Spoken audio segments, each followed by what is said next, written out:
Le pape a reçu ce vendredi 21 octobre les 255 participants d'une convention internationale sur la pastorale des vocations. Cette rencontre est co-organisée par la Congrégation pour le clergé et l'œuvre pontificale des vocations sacerdotales en amont de la prochaine Assemblée synodale de 2018 sur le thème de la jeunesse, de la foi et des vocations. Dans son intervention, le pape est revenu sur l'importance de la pastorale vocationnelle et sur trois choses essentielles: voir, sortir et appeler. Aujourd'hui, la hâte et la rapidité des stimuli ne laissent pas toujours d'espace à ce silence intérieur dans lequel résonne l'appel de Dieu. La pastorale vocationnelle a besoin d'une église en mouvement, capable d'élargir ses propres confins, ne les mesurant pas à des calculs humains ou à la peur de se tromper, mais à la mesure ample du cœur miséricordieux de Dieu. Il faut opposer l'audace et la créativité à la rigidité pour repenser les objectifs, la structure, le style et les méthodes d'évangélisation. La foi ne doit pas être réduite à un livre de recettes. Mettre les personnes en chemin, les sortir de la sédentarité létale afin de briser l'illusion que l'on peut vivre facilement en restant en sécurité. Je sais bien que votre tâche n'est pas simple et qu'elle demande un investissement. Les résultats peuvent être moyens et cela crée de la frustration et du découragement. Mais il ne faut pas s'enfermer dans la lamentation et continuer à sortir pour annoncer l'Évangile. Le Seigneur reste à nos côtés et nous donne le courage de gérer les choses, surtout quand nous sommes fatigués et désespérés.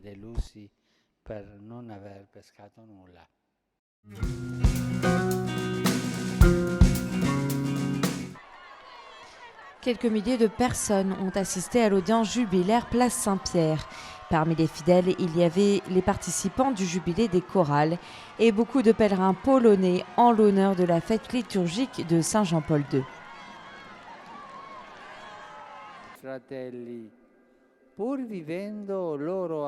Il y a 38 ans, a rappelé le pape à cette même heure, en cette même place, les paroles du Saint-Pape résonnaient. « N'ayez pas peur, ouvrez, ouvrez grand les portes au Christ ».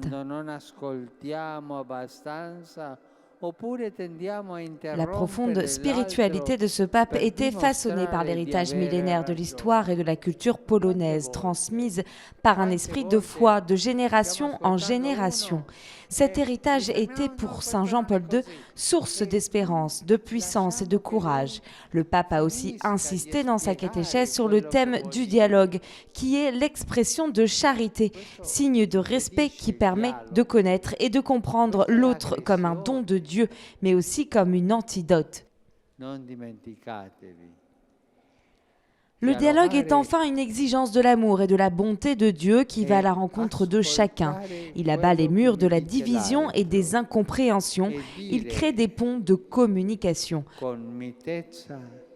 N'oubliez pas, il faut dialoguer et écouter tout ce que vous dit l'autre avec le plus de douceur possible. Si les choses sont ainsi avec les gens du quartier, vos amis, votre famille, vous serez toujours dans une bonne position. Mais si vous n'écoutez pas ce que vous disent les autres, ce qu'ils ressentent, et si vous commencez à hurler, car aujourd'hui on hurle beaucoup, vous n'aurez plus de bons rapports avec les autres, avec votre mari, avec votre femme ou encore avec votre enfant. Écoutez, priez avec douceur, ne pas hurler sur les autres, ne pas attaquer les autres et surtout avoir le cœur grand ouvert. Fra genitori e figli.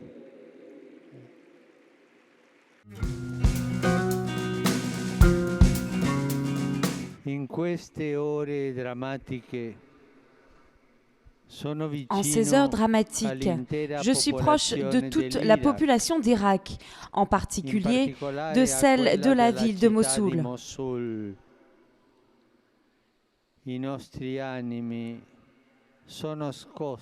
Nos âmes sont bouleversées par les actes de violence féroces qui sont commis depuis trop longtemps contre des citoyens innocents, qu'ils soient musulmans, chrétiens ou qu'ils appartiennent à d'autres ethnies et de religions. Siano cristiani, siano appartenenti ad altre etnie e religioni.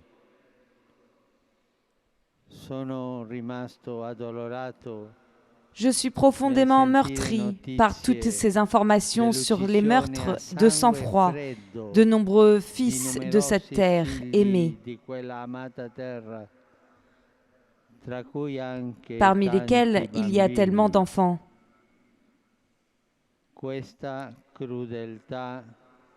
Cette cruauté nous a fait pleurer et nous laisse sans parole.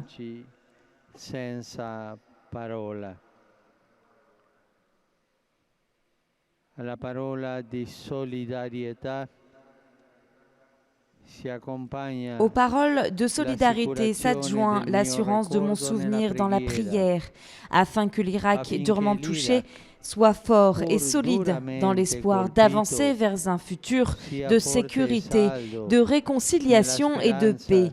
Di poter andare verso un futuro di sicurezza, di riconciliazione e di pace. Per questo Pour cela, je demande à tous de vous unir dans ma prière. di unirvi alla mia preghiera in silenzio.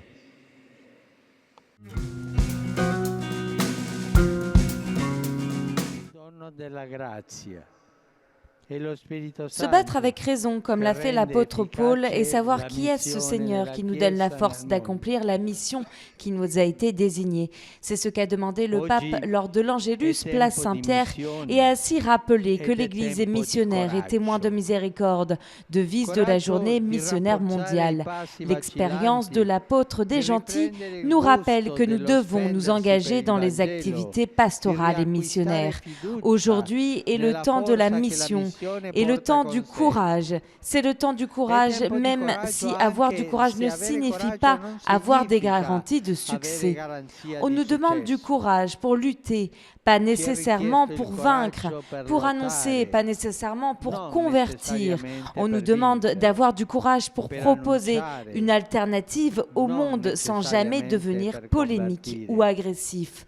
On nous demande du courage pour nous ouvrir à tous sans jamais diminuer l'unicité du Christ, unique sauveur de tous. On nous demande du courage pour résister à l'incrédulité sans devenir arrogant. Senza mai sminuire l'assolutezza e l'unicità di Cristo, unico Salvatore di tutti.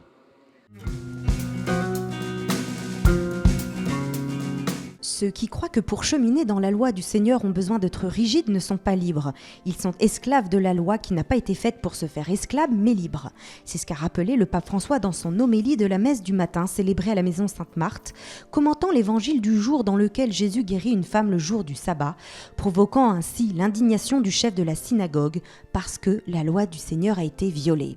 Ce n'est pas facile, a avoué le pape, de cheminer dans la loi du Seigneur sans tomber dans la rigidité, mais il faut le faire avec miséricorde et humilité. C'est une grâce que nous devons demander. Jésus accuse le chef de la synagogue d'être hypocrite, une parole qui répète tant de fois aux rigides à ceux qui ont une attitude de rigidité dans l'accomplissement de la loi.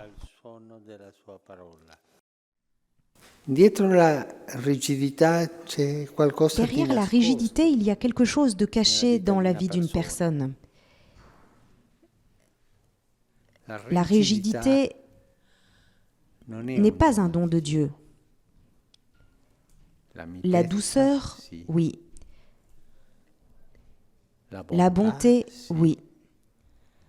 La bienveillance, oui. Le pardon, oui. Mais la rigidité, non. Derrière la rigidité, il y a toujours quelque chose de caché. Dans de nombreux cas, une double vie. Mais il y a aussi quelque chose d'une maladie. Combien souffrent les rigides quand ils sont sincères et se rendent compte de cela? Ils souffrent parce qu'ils ne réussissent pas à avoir la liberté des enfants de Dieu. Ils ne savent pas comment on chemine dans la loi du Seigneur et ne sont pas bien heureux. et ils souffrent tellement. Sembrano buoni, Ils semblent bons parce qu'ils suivent la loi, mais derrière, ma dietro il c'è y a quelque qualcosa chose qui ne les rend pas che bons. fa buoni. Ils sont mauvais, Sono cattivi, hypocrites, ipocriti o sono malati, ou ils sont malades, soffrono. ils souffrent.